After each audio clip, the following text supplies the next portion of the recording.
Nietzsche nos va a hablar a través de 3 símbolos sobre los 3 procesos de transformación del espíritu. El primer símbolo va a ser el camello.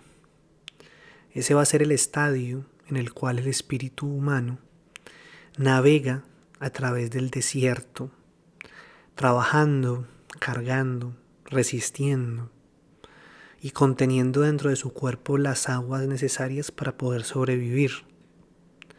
De cierta forma podemos ver cómo en las culturas egipcias o en las culturas vinculadas a los desiertos, los camellos son animales dedicados al trabajo, muchas veces siendo esclavizados, explotados y sosteniendo grandes cargas para poder transportarlas de un lugar a otro, aguantando hambre, aguantando muchas veces con cierta sed.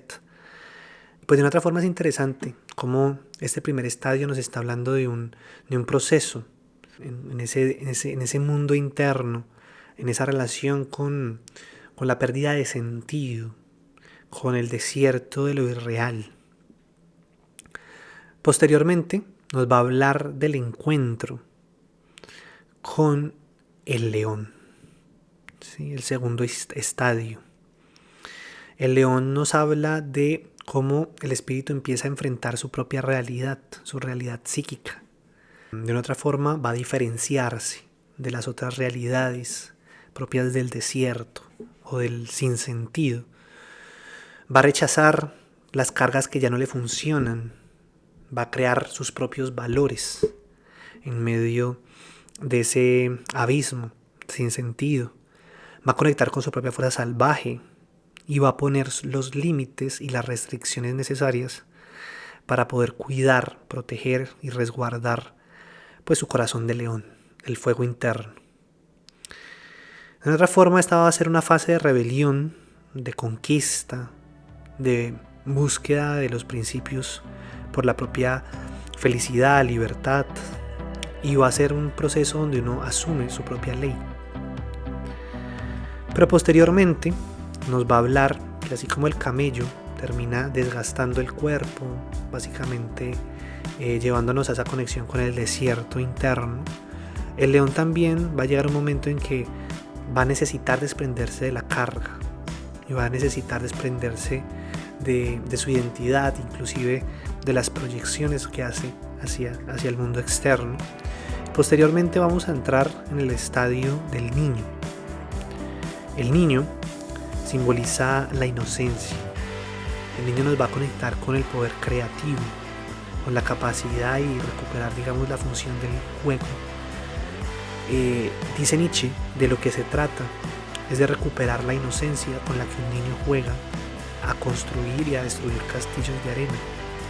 Imagínense un concepto como tal que nos hable de lo serio, tener la capacidad de crear y de destruir, de entender cómo construimos diferentes castillos que después se desmoronan, pero no obstante no perder la capacidad de afirmación, de querer seguir jugando, explorando, maravillándose, inclusive aunque nos atraviesen diferentes afectos. El niño, pues de otra forma, a través del proceso creativo, nos va a estar hablando de la conexión con la alegría, la afirmación frente a la existencia y sobre todo una actitud que nos invita a la capacidad de reinventarnos. En ese sentido, el niño nos habla de esa trascendencia, esa lucha, ese juego, ese soltar inclusive las dinámicas de poder para conectar con el poder más fundamental de la existencia, que es el poder creativo, un poder que va más allá del yo, de la personalidad, que inclusive está mucho más allá del circo y del teatro, en donde el espíritu humano cohabita su realidad desde su propia autenticidad, desde sus propias sensaciones, desde sus propias imágenes. Ya no estará dispuesto a cargar con el espíritu de la pesadez de su época, estará dispuesto a crear sus propios microsistemas. Y en otra forma, es precisamente a través de la entrega o de la conexión del niño con su propia inocencia, con su propia sencillez, con su propia autenticidad, que le vamos a poder dar espacio a esta sensibilidad estética. Aquí, dice Nietzsche, ya no se trata tanto de qué forma accedo yo al conocimiento, qué tanto existe la verdad, o no se trata tanto, digamos, de encontrar absolutos sobre la ontología, sino que aquí vamos a estar hablando más que nada de un proceso axiológico. Aquí no se trata tanto de encontrar un sentido, ni de encontrar cuál es el valor que oriente el alma, sino básicamente de cómo creamos sentido y cómo creamos nuestros propios sistemas de valores desde la sencillez y la seriedad del niño interno. Hoy, en función de la fuerza solar, hoy en función del proceso creativo, del poder, digamos, proyectivo de las imágenes, hoy en función de la relación, del cuidado, de la contención y del poder del arquetipo del niño, hoy vamos a hablar del arcano número 19. Hoy vamos a hablar del arcano del sol. Reimagina Podcast. Volver a imaginar lo imaginado. Bienvenidos a este espacio para la psicología profunda con alas del cóndor. Soy Yael y me dedico a crear espacios para la salud mental y el autoconocimiento, y voy a acompañarlos en este episodio.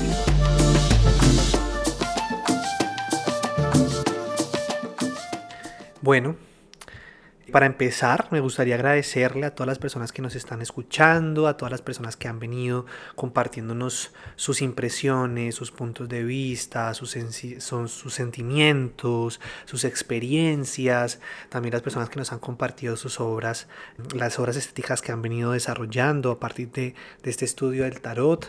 Recuerden que estamos abiertos a que nos compartan sus experiencias, a que nos compartan sus inquietudes, a que nos compartan también esas sabidurías, esos aprendizajes que van apareciendo en el camino en función de que vamos acercándonos a la psicología junguiana, acercándonos al tarot, acercándonos a esa actitud, despertando sobre todo esa actitud simbólica en nosotros, o aprendiendo a escucharla, porque siempre he estado, somos parte de ese tejido, de ese lenguaje simbólico de la vida. Entonces queremos agradecerle a todas las personas, recordarles que el espacio está abierto para que nos escriban. Recuerden que al final de cada capítulo vamos a compartirles la información de nuestros espacios, de cómo pueden conectar con nosotros.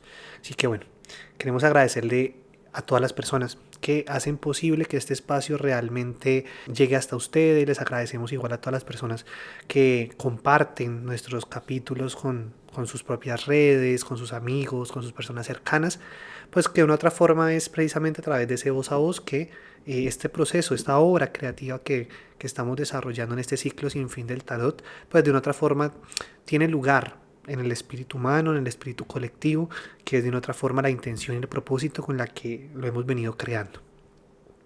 Entonces, bueno, vamos a empezar contemplando la imagen de este capítulo. Nos hemos inspirado con Junior a la hora de crear este niño, que por supuesto está más allá del género.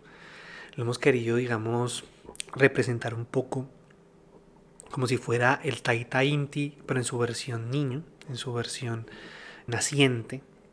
Y encontramos el sol, un sol despejado en medio del desierto, y un niño que juega a construir castillos de arena, que está radiante, que sonríe y que digamos que a través de toda su presencia irradia la energía del sol. En el mismo tiempo vemos un poco cómo está jugando en medio del desierto con una salamandra. Es muy interesante, pues obviamente cómo encontramos esos diferentes escenarios, cómo entran en sincronicidad, en sintonía, en sinapsis un poco allí, y es ese elemento de la fuerza creadora, la potencia creadora del sol, el cielo despejado, el desierto, muchas veces como un símbolo de lo profundo, ¿no? En la psicología junguiana a veces tenemos un test que es el test de la caja de arena, un ejercicio, diría más que un test, un ejercicio proyectivo, en el cual pues a través de una caja con arena, en donde la arena vendría a representar el mundo inconsciente, vamos jugando, vamos explorando con diferentes imágenes arquetípicas, con diferentes muñequitos, con diferentes tótems, y vamos, digamos, hablando del mundo interno, de nuestros sueños, de nuestras experiencias, de los complejos obviamente, de nuestras experiencias internas a través del escenario de la caja de arena. Es un ejercicio muy interesante para todas las edades, pero de una otra forma también tiene toda esta aplicación en la psicología, en la psicoterapia infantil. Entonces, la arena, de una u otra forma, pues si ustedes ven, nos conecta con lo infinito. ¿Cuántas partículas hay de arena en el desierto? ¿Cómo se desvanece? Lo podemos ver en los símbolos, por ejemplo, del reloj de arena, ¿no? Que pareciera que el tiempo corre y se desvanece en diferentes partículas infinitas. Pareciera que en la superficie del desierto el ser humano puede perderse, puede deshidratarse. El desierto tiene una fuerza natural, muchas veces agresiva, muchas veces hostil. No obstante, es interesante también preguntarnos qué hay en las profundidades del desierto, qué hay en sus submundos, qué encontramos en la medida en que nos adentramos en las diferentes cavernas del desierto. Los misterios, por ejemplo, en Egipto, cuando uno camina por el valle sagrado de los faraones, de los reyes, en el valle sagrado de las reinas, en los diferentes sarcófagos, pareciera que el desierto se camufla y en esos misterios que oculta, pues hay una cantidad de relatos, de misterios, de tesoros, de diferentes objetos que hablan por sí mismos. El desierto pareciera que habla sin palabras, nos habla desde el silencio, nos habla desde el viento, nos habla desde la memoria de cada una de sus partículas. Y por supuesto nos habla también de ese movimiento, de cómo las diferentes capas de arena circulan, se movilizan una tras de otra, y pareciera que todas las realidades, todas las civilizaciones, todo lo que el ser humano construye vuelve y se desvanece en los misterios del desierto. Entonces es una simbología muy interesante. La salamandra de por sí tiene toda una cosmovisión en el lenguaje alquímico, va a tener toda una simbología en las culturas nativoamericanas también. Y la salamandra acá vendría a representar un poco ese elemento del fuego, ¿no? Entonces vemos esa conexión sol, niño, fuego, juego. El juego del poder creativo. La salamandra, en otra forma, tiene la capacidad de transmutar, de movilizarse, de contener los misterios del fuego. Entonces aquí pasamos, por supuesto, del arcano 18, del aspecto receptivo, de lo lunar, de lo cíclico, de la conexión con la noche, con la luna negra, en su ciclicidad y su totalidad en la conexión con la luna llena. Hablamos de ese proceso frío, húmedo, de esa conexión entre el agua y la tierra, que de una otra forma hace posible recibir los elementos necesarios para el proceso creativo. Pero acá vamos a dar otro movimiento, completamente en su polaridad complementaria, y es acá encontramos de repente el encuentro entre el fuego y el aire, ¿sí? La capacidad, digamos, entre la voluntad del fuego, el instinto, la acción, con la idea, con el plano del pensamiento, de lo intelectual, pero en que en su matrimonio, después de que el agua ha fecundado la tierra y que ha hecho posible, digamos, su cuna, es cuando de una otra forma ese principio activo revienta y hace posible que se manifieste a través del juego, a través del orden, a través de la energía, de la energía consciente, en ese caso como de la energía que se simboliza a través de la luz. Se crea la posibilidad del prisma, y en ese sentido podemos ver las cosas con claridad, podemos hacer las cosas, podemos decir las cosas, podemos integrar las cosas, podemos llevar a cabo realmente el acto creativo, porque la creatividad tendrá su gestación interna, pero posteriormente habrá parte de la existencia en la medida en que el artista participe de la existencia, en el juego mismo de la existencia. Un juego que tendrá, por supuesto, diferentes movimientos a lo largo de la vida, pero que hace, por supuesto, que está completamente influenciado con el arquetipo de ese niño interno. Entonces, cuando ya estamos en este estado, recordemos que ya este último ciclo nos habla de los arcanos trascendentales. Ya con el diablo, digamos que aprendimos que somos nosotros mismos los que nos encadenamos. Somos nosotros mismos los que tenemos que asumir nuestro sadismo y nuestro propio masoquismo. Somos nosotros mismos los que nos estamos reprimiendo. Ya en la torre, somos nosotros mismos los que construimos las torres para poder encerrarnos. Somos nosotros mismos los que creamos las propias estructuras para proteger el ego, para inflar el ego. Somos nosotros los que nos aislamos en la arrogancia, en la inflación de nuestra personalidad. Ya descubrimos con la estrella que es a través de volver a la conexión con el flujo del agua, con la desnudez, con la conexión con nuestra vulnerabilidad, con nuestra sensibilidad, en el habitar nuestro propio lenguaje, que vamos a conectar realmente con esa contemplación entre el macrocosmos del mundo astral, con esos pequeños movimientos en el microcosmos a través de el flujo, a través de la conexión con el sentido de las aguas.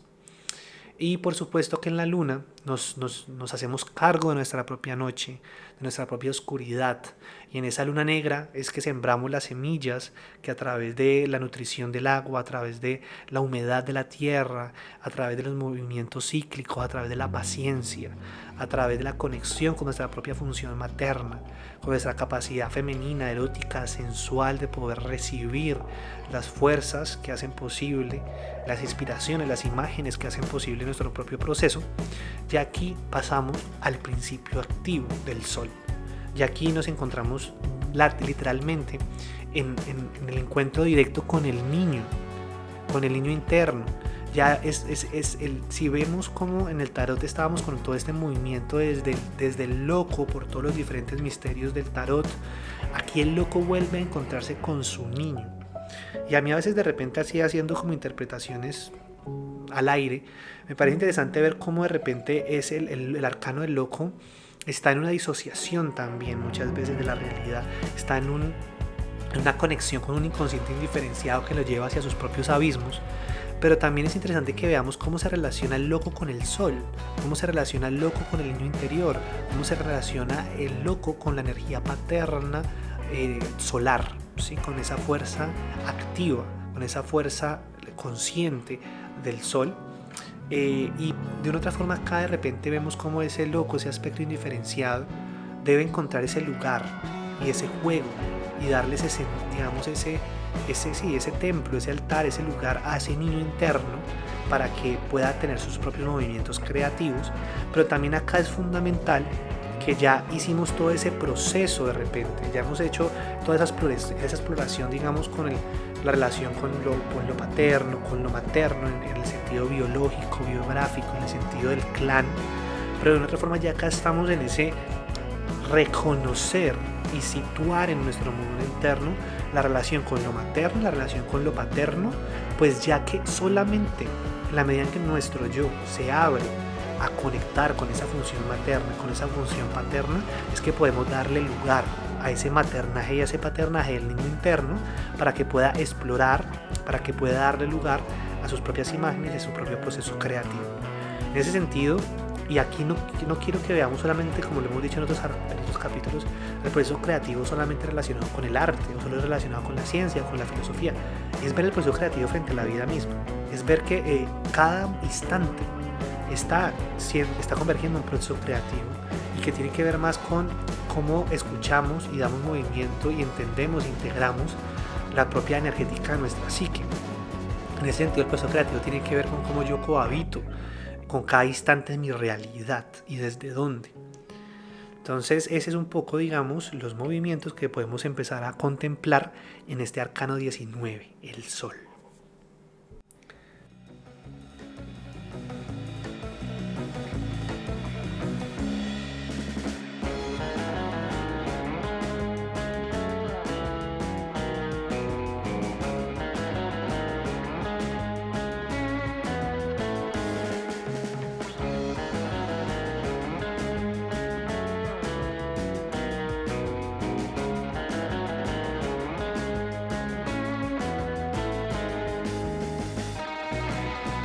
Aquí es interesante también cómo el arcano tiene unos movimientos y una numerología muy sabia, porque es precisamente después de ese movimiento de la sombra del diablo, de la caída de la torre, la desnudez de la estrella, el encuentro de la noche con la luna, que es realmente, digámosle así, que se hace posible ese flujo y esa conexión con la luz, con la activación, con la potencia y con la claridad, digamos, con la fuerza activa de la energía solar.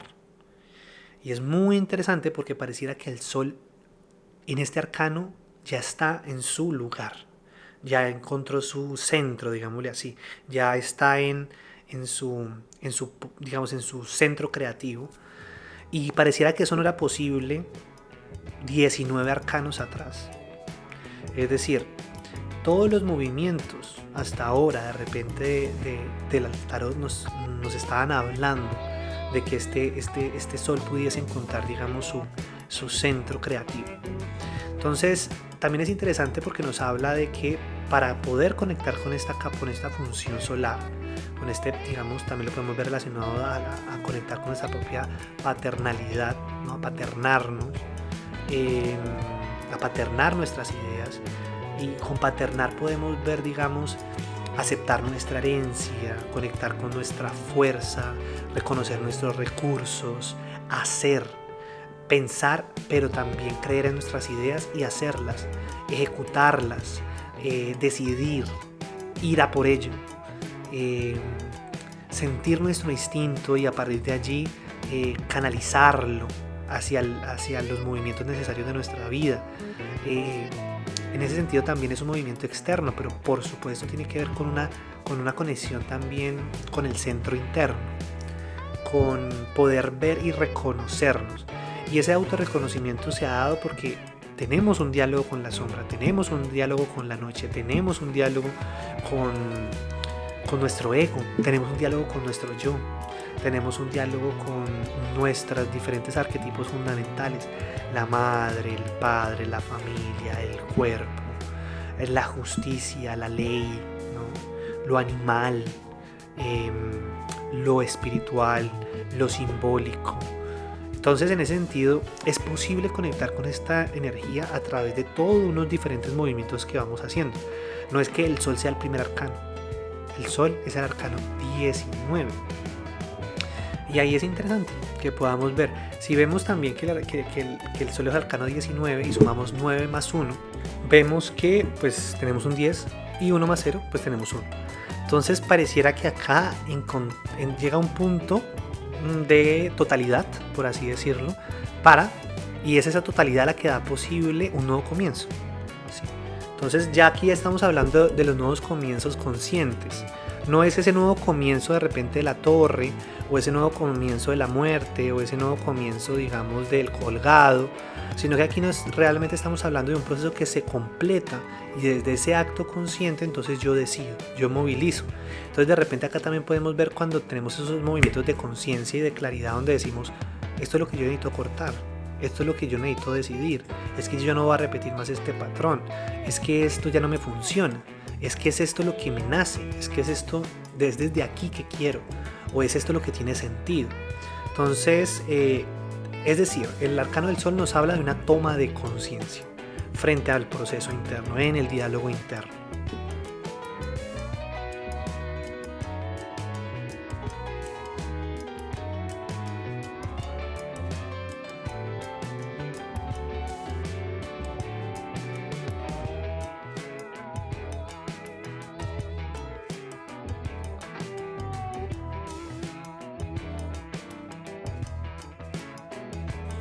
El arquetipo del niño en la psicología junguiana pues es fundamental, ¿sí? Es central. Pues de una otra forma Jung va a estudiar cómo la divinidad en su aspecto infantil, en su aspecto niño, es sagrada. Entonces podemos encontrar, por ejemplo, el divino niño de Jesús, podemos ver a Govinda cuando Krishna es bebé, podemos ver a Ganesh bebé,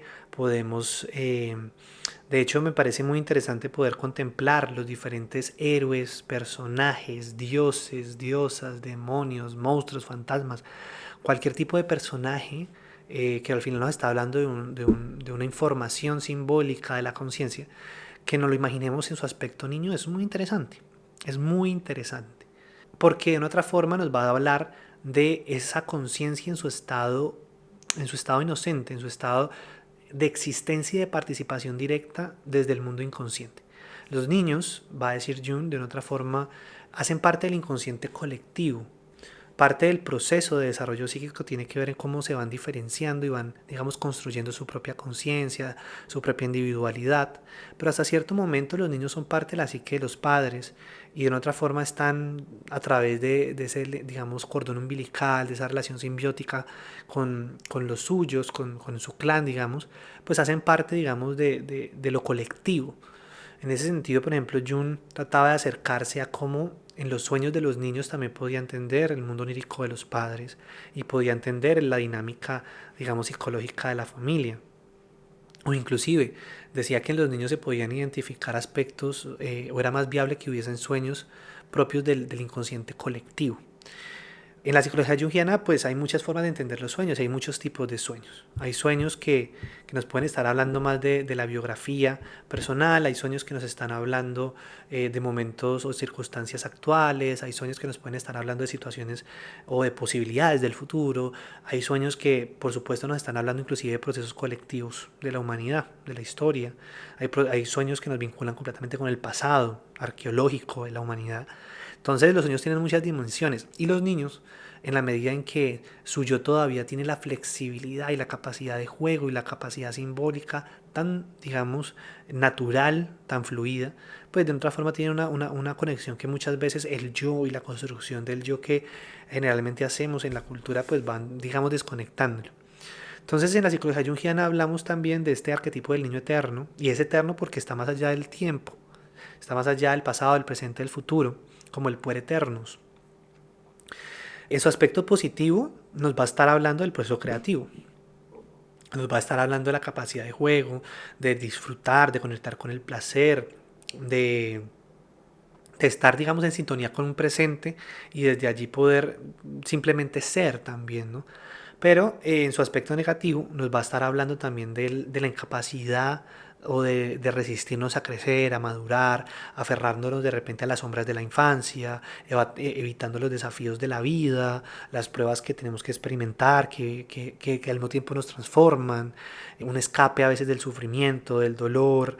De una otra forma, el niño en su aspecto sombra no está conectando con las imágenes o con la capacidad creativa, sino que muchas veces se queda atrapado en la ciclicidad de la fantasía, en la dependencia, en la irresponsabilidad, en ir en contra de su cuerpo, en contra de sus propios cuidados, en contra de sus propios límites, de lo que necesita su alma, digamos, para poder crecer o desarrollarse, digámosle así. Entonces, en ese sentido, el niño también nos invita, digamos, constelarlo, ubicarlo, hacer ese proceso de curaduría de esta parte de nosotros, pues de una otra forma nos lleva a tener que ver la sombra del niño, si el niño está en sombra, si el niño de otra forma está atravesado por heridas que aún no ha hecho conscientes. Por eso pues acá de una otra forma ha tenido que haber todo un proceso también para que este niño esté, digamos, ubicado en su poder creativo. El niño tiene que, digamos, aprender a paternarse, aprender a maternarse, aprender a diferenciarse de los procesos complejos, no resueltos o negativos del padre y de la madre, para que desde allí el niño pueda tener la capacidad y el movimiento energético para que el adulto pueda caminar su propia vida, para que el anciano pueda también conectar con sí mismo. Entonces, si nosotros no conectamos, el niño siempre va a estar, por eso el puer eterno, el niño siempre va a estar en nosotros. De hecho, Jung al final de su vida, una de las últimas obras, fue básicamente una especie, digamos, de obra que hizo en piedra, en donde talló el puer eternus, el niño de las estrellas, y nos habla básicamente, digamos, de este niño también, más allá del ese niño astral, ¿no? Este niño de las estrellas, este niño del mundo de la imaginación, de los símbolos, que es fundamental a lo largo de nuestro camino, de nuestro proceso, digamos, de autoconocimiento, pero que mientras ese niño esté en la sombra, mientras el niño esté herido, y todos, por supuesto, que hemos experimentado heridas en la infancia, pero mientras ese niño no haya hecho ese proceso de maduración, de cuidado, de contención, de integración, pues de otra forma va a estar demandando energía, digamos, desde una perspectiva, de una dinámica, por ejemplo, el niño perverso, el niño caótico, el berrinche, la pataleta. El niño va a estar creando el juego y el teatro que vivió de repente con el padre, con la madre. De otra forma va a estar constantemente reviviendo el movimiento traumático, el movimiento laberíntico, el movimiento cíclico.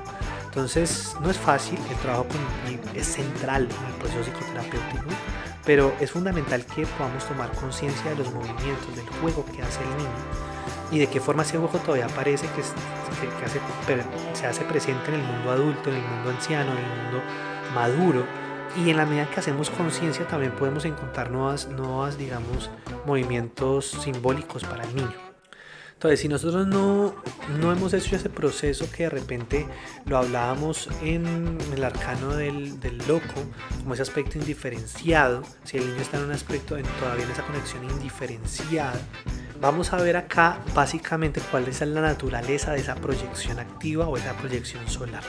¿Sí? Entonces, si el niño está en la sombra, si el niño está en un proceso no trabajado, no contenido, no integrado, pues el niño va a estar proyectando los complejos maternos, los complejos paternos, los complejos familiares, los complejos institucionales, los complejos que ha experimentado a lo largo de la vida, negativos, no resueltos, no conscientes, y los va a estar constantemente proyectando en las relaciones de pareja, en las relaciones de amigos, en las relaciones, ¿sí? Esto no quisiera que lo veamos como un juicio de valor, pero a mí me parece una forma muy sencilla de entenderlo y es básicamente el niño está haciendo la pataleta y está haciendo el berrinche que ha hecho toda la vida, pero ahorita la realiza con su compañero, con su compañera, con su amigo, con su vecino. Y pareciera que el niño está en el mismo dilema no resuelto y cíclico. Entonces, aquí lo que me parece interesante, y hemos venido viendo otros capítulos, tiene que ver directamente con la proyección solar que hacemos y desde dónde se da esta proyección. Entonces, hoy en día es normal que hagamos una crítica y que podamos ver cómo pues muchas personas tienen discursos o a veces, digamos, se aferran mucho a la energía solar desde un proceso no integrado de otros aspectos y que pareciera que no quieren ver o que necesitan superar o negar o que les aterra y cada proceso es completamente entendible. Pero es muy viable que entendamos a veces el proceso espiritual como un proceso de conectar con la luz y empezar por la luz y el yo soy la luz y entonces yo soy la cuestión eterna, la luz de la eterna, papá.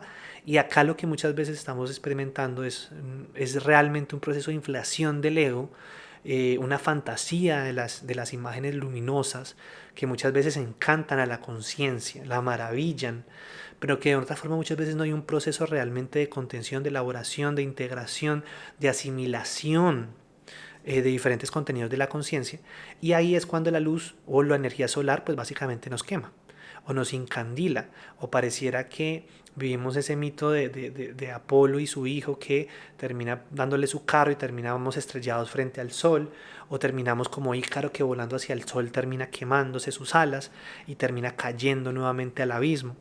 Entonces acá con la energía solar y el culto al sol, primero fundamental lo que hemos venido hablando, la ibris. No tengo que creerme que yo soy el sol o que yo soy el sol naciente o el sol eterno o la encarnación de la quinta luz, eh, porque no somos ningún arquetipo.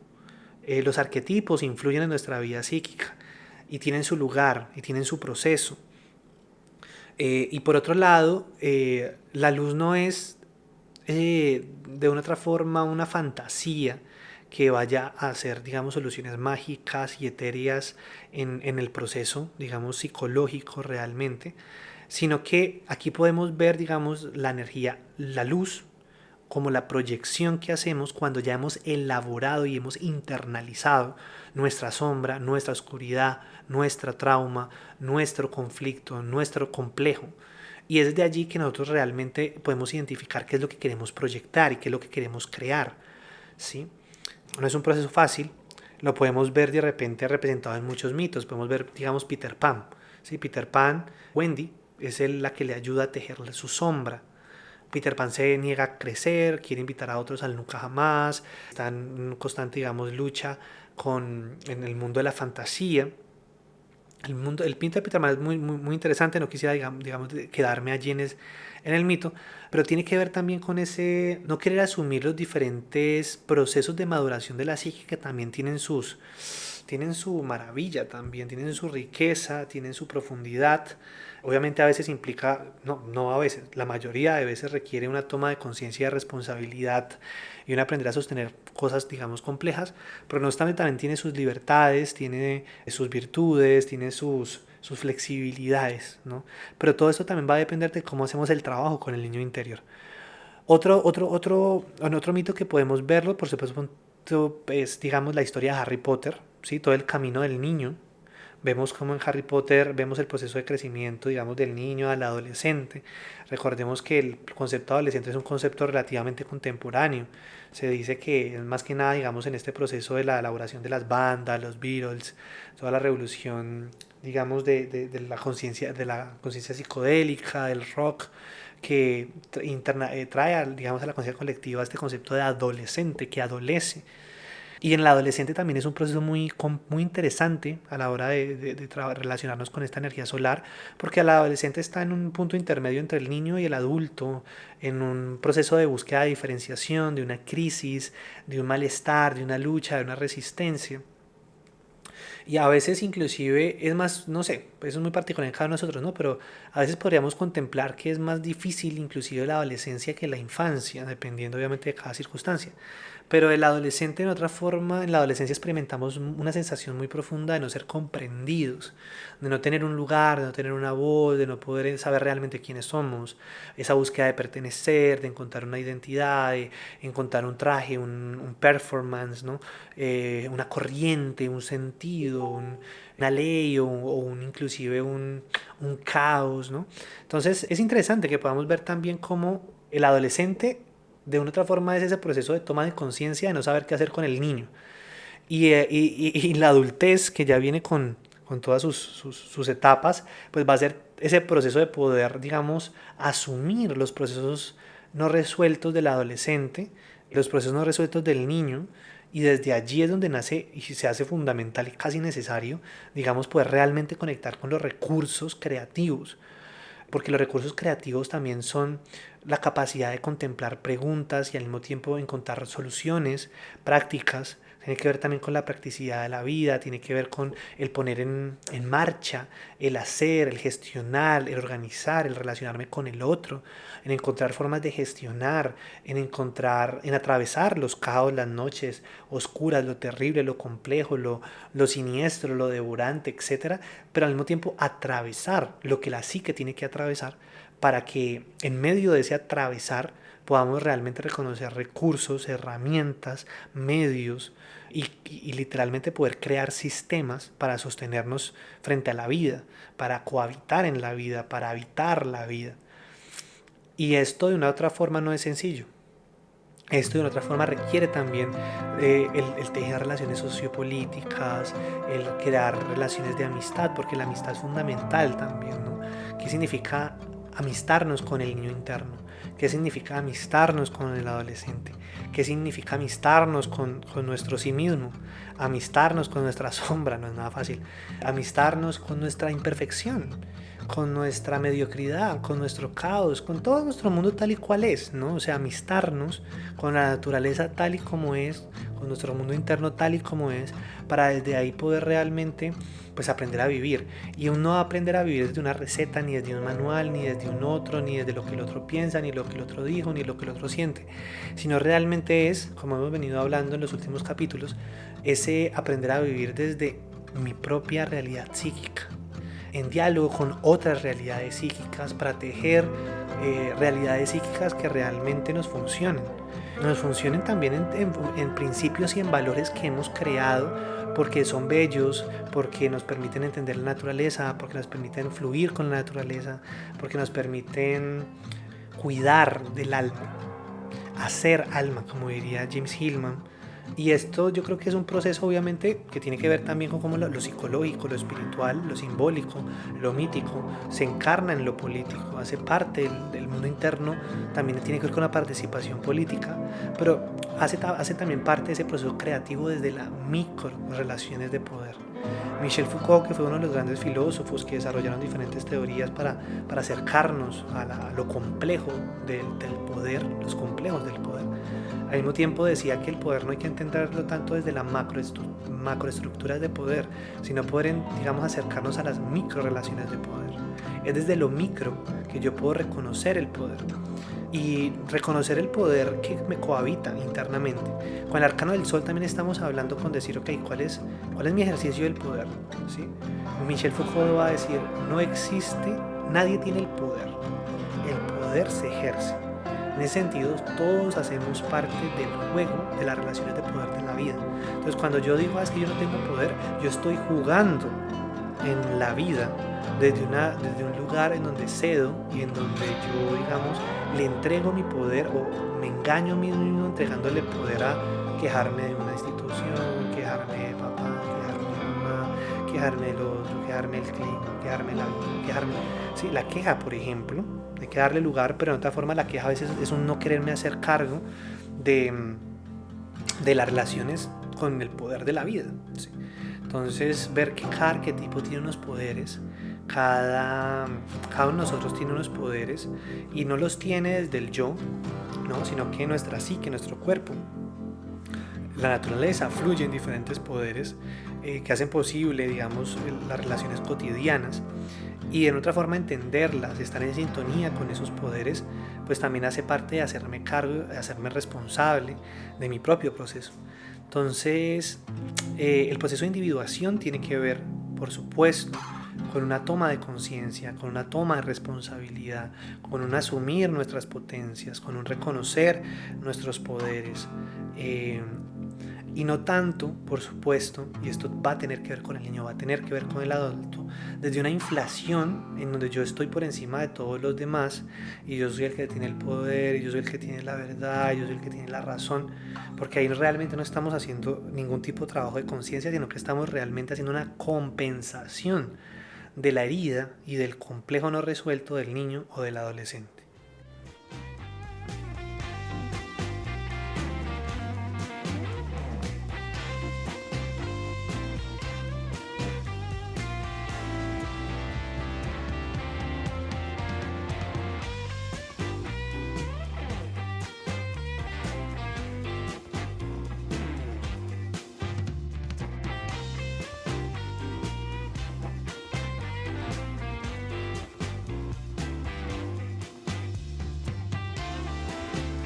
Entonces, bueno, para que emerja el sol, básicamente hay que conectar con las funciones inferiores, hay que conectar con lo que es inconsciente. Por ende, el sol está después en el movimiento simbólico del sol, de la luna, del diablo, de la torre, de la estrella, porque en otra forma nos habla de que una vez hemos conectado con las funciones inferiores, y esto vamos a desarrollarlo de una forma muy sencilla, ya lo hemos venido desarrollando en otros capítulos. Nosotros tenemos 4 funciones: pensamiento, sentimiento, sensación y sentimiento. Esas 4 funciones pueden tener una dinámica extrovertida o pueden tener una dinámica introvertida. Cada uno de nosotros va a tener un movimiento hacia cierta función, ¿sí? Una función que es mucho más consciente. Por ende, si me veo mejor el pensamiento, pues voy a tratar de leer la vida desde el pensamiento. Si me conecto más con el sentimiento, voy a sentir mucho más la vida. Si me conecto más con las sensaciones del cuerpo, por ejemplo, voy a desde el cuerpo habitar el mundo entero. Si de repente soy más intuición, pues me voy a dejar guiar un poco más por los movimientos propios de las imágenes. Pero cada uno de nosotros en el inconsciente le cuesta más conectar con una función. Y muchas veces es allí donde hacemos ese trabajo con la sombra, con lo oscuro, con lo que no podemos ver, con lo que nos duele, con lo que nos aterra, con lo que nos es incómodo, con lo que nos limita, ¿no? Entonces, el sol emerge una vez conectamos con la función inferior.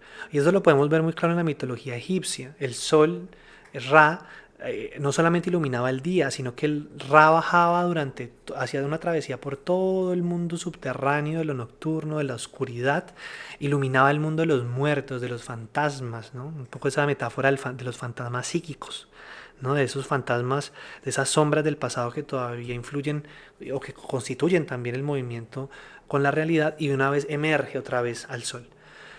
Fundamental, así como con la luna, el sol también es cíclico. Hay momentos de conciencia y hay otros momentos donde no tomamos conciencia, donde el sol atraviesa la muerte, los fantasmas, la sombra, ¿no?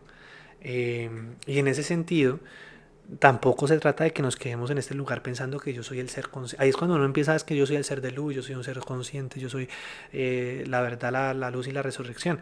Y de una otra forma, ahí es donde de una otra manera caemos en la ibris, Porque cuando atravesamos los ciclos de la vida en otros lugares psíquicos, pues entonces ahí nos va a costar muchísimo porque ahí no va a estar el sol, o ahí no vamos a conectar con la fuerza consciente, o ahí no vamos a tener la fuerza activa, o ahí no vamos a poder, digamos, ordenar, ¿no?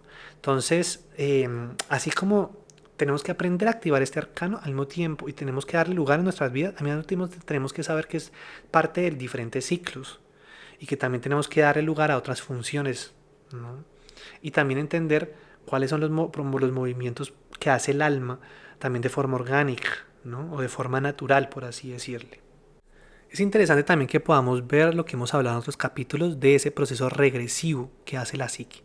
Pareciera que la psique quiere volver a la nostalgia del pasado, a cohabitar, a volver a ser el niño, a volver al útero, ¿no? La psique, pues nosotros como seres atravesados por el tiempo, a veces tenemos este movimiento de querer ir hacia el pasado, querer volver a lo conocido o querer también saltar al abismo de lo desconocido, ¿no? Es como estamos a veces en una dinámica muy compleja con el tiempo. Pero también aquí es interesante que podamos ver cómo nos relacionamos con el niño, cómo está activo, digamos, esa fuerza arquetípica en nosotros, pues va a constituir si queremos hacer una regresión un poco inmadura, digámosle así, ¿sí? Dependiente, basada, digamos, en ese apego inseguro, ¿no?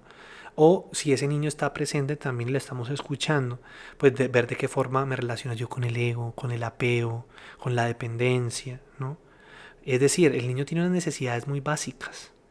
Va a necesitar una cierta contención, nutrición, reconocimiento, sostén, acompañamiento de lo paterno y lo materno, y de otra forma poder escuchar esas necesidades y poder, digamos, gestionarlas desde un aspecto consciente, pues nos va a permitir ver hasta qué punto el niño no está, digamos, ahí haciéndonos el berrinche a nosotros mismos, porque el niño puede hacer una pataleta afuera, pero es nuestra conciencia la que deberá aprender también a cuidar de ese niño. Bueno, para terminar, es interesante también que si vemos, digamos, desde la propuesta de la arteterapia, de la creación creativa, recuerden que acá nosotros hacemos sugerencias, invitamos, compartimos, pero lo más interesante es que ustedes puedan realmente conectar con sus propias creatividades, con sus propias sensaciones y desde allí todo llega y el sí mismo les comunicará a través de los sueños, o a través de las ideas, o a través de las sensaciones, cómo pueden conectar con la creatividad.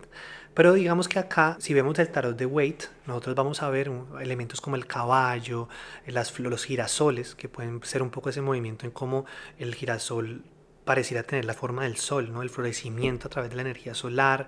En algunas imágenes hay dos niños gemelos jugando que podrían estar hablando de esas polaridades del niño y cómo ese niño juega entre polaridades de lo consciente y lo inconsciente. Acá lo interesante, la propuesta que podemos hacer es un poco también identificar, preguntarnos, digamos, ¿cuántos años tiene el niño interno? Mientras les decía esto, literalmente mi gato estaba jugando con unas pelotas y estaba haciendo mucho ruido, básicamente en la parte de abajo de mis pies. Bueno, todavía lo está haciendo. Y bueno, hablando del juego del niño interno, también los animalitos juegan y juegan sus propios juegos. Entonces, bueno, acá es interesante que podamos ver cuántos años. Es una pregunta que a veces me gusta hacerme, que a veces pregunto cuando estoy en un proceso de acompañamiento psicoterapéutico. Cuando aparece el niño, preguntarle cuántos años tiene, dónde está, en qué lugar se quedó, cuál fue esa sombra que experimentó, en qué momento se escondió, en qué momento fue rechazado, en qué momento experimentó la injusticia, en qué momento fue atravesado por la traición, en qué momento se desconectó, en qué momento matamos al niño. Preguntarnos eso es muy, muy interesante, ¿no? En qué momento a veces sentimos que la conciencia tuvo que madurar y volverse adulto y de otra forma matar al niño, ¿no? ¿Qué aspecto menos constructivo para la vida, ¿no?, humana que tener que matar al niño para que nazcan otras conciencias, ¿no? Y más que matarlo, yo creo que es poder también darle su lugar. Muchas veces revivir al niño, rescatar al niño. Entonces yo los invitaría a que puedan conectar con ese movimiento. ¿Dónde está el niño? Poder representarlo a través de la escritura, poder dibujarlo. Un elemento que me parece muy interesante también es como a qué le gustaba jugar al niño. Poder conectar con esos juegos, poder volver a traer con hoy en día de qué forma se podría divertir mi niño interno, cuáles son sus necesidades, de qué se desconectó en la infancia. El niño en algún momento y en diferentes momentos de la vida tuvo que haber experimentado una conexión muy profunda con la vida. Y allí habían cosas que tenían valor o que creaban valor. Entonces aquí la invitación es que podamos conectar con eso que ha sido, digamos, olvidado, que ha quedado atrás, y que podamos, digamos, recuperar la capacidad del juego. Y aquí la invitación, digamos, sea a través de la escritura, sea a través del dibujo, sea a través de diferentes artes, es que podamos hacerlo desde el movimiento auténtico. Y ese movimiento auténtico es que podamos permitirnos crear arte a través del juego. No tanto a través de la planeación, no tanto a través de la dirección, a través del ordenamiento, sino a través básicamente del juego, y cómo ese mismo juego va, digamos, guiándonos en lo que queremos experimentar, en lo que el niño quiere experimentar. Recordemos que el sol también nos habla, si de una otra forma la luna era la receptividad de la energía, con el sol estamos hablando de la capacidad de proyectarla. En ese sentido, lo más importante es hacer, llevar a la experiencia al cuerpo, participar del proceso, y requiere de una otra forma pues también una escucha de la voluntad, del instinto, ¿no? Para poder reconocer las potencias, esas potencias que están vinculadas con lo que deseamos, con lo que nos interesa, con lo que nos llama, con lo que realmente queremos experimentar, sean viajes, sean procesos académicos, intelectuales, con nuestra familia, sean procesos con nosotros mismos, pero también es como permitirnos caminar y transitar nuestros propios deseos, los deseos que nacen de la autenticidad del corazón del niño. Y bueno, para terminar me gustaría compartirles el poema que he escrito, Si este arcano hablara. Y dice así: Yo soy lo que es, ser lo que se es. Soy renovación, nuevo amanecer, sol del mediodía. Soy el nuevo atardecer. Soy el calor que hace reventar la semilla. Soy el brillo que guía a la flor hacia el éxtasis de su belleza. Soy la fuerza que impulsa el perfume de la hierba. Soy el amor del animal, soy el ciclo de la eterna presencia. Esplendor, purificación, cierre. Soy la oportunidad de una nueva vida, soy la mirada de un volver a comenzar. Soy la desilusión de la duda, soy el fruto, la raíz y la rama que se expanden. Desde la oscuridad del alma soy la penetración de la luz, el semen solar. Soy el calor del útero que empieza a germinar. Soy el crecimiento sin esfuerzo, el brillo del diamante, la sonrisa del niño, alegría de la unión, euforia del sexo, inspiración fatal. Luz eterna de todo lo que es posible en este mundo, desnudez de la infancia, sinceridad del alma, transparencia del corazón. Soy el que desenreda el telar, solución, acción, acto y manifestación. Ojos de las alturas, contemplación, vuelo de pájaro. Soy el olvido de la oscuridad, amor presente, todo lo que no es, se desvanece bajo mi presencia. Soy la renovación continua y regeneradora. Soy las ganas de existir. Soy el que puede, el que crea, el que hace, el que camina, el que baila, el que es. Soy la afirmación de la existencia. No tengo límites, puedo quemar. No tengo límites, puedo imaginar. No tengo límites, pues sin nada sería posible. No tengo límites, me encierro en mi propio ritual solar. Semilla de oro y cristal, piedra filosofal, multiplicación, diversidad. Soy amante de toda mi creación. Soy el niño que juega salvaje, soy el amante que penetra desde el cielo. Soy la espada del guerrero, soy la palabra sincera del abuelo. Soy el diálogo interno, el padre que abraza, cuida y protege el alma del niño. Soy el niño que acuna, se teje y crece. Soy la herencia de cada partícula, abundancia y riqueza del espíritu. Soy la fuerza que hace germinar la tierra. Paciencia, ritmo, movimiento, danza de fuego, vuelo de cóndor. El que cuida al niño de su alma es el que tiene el poder.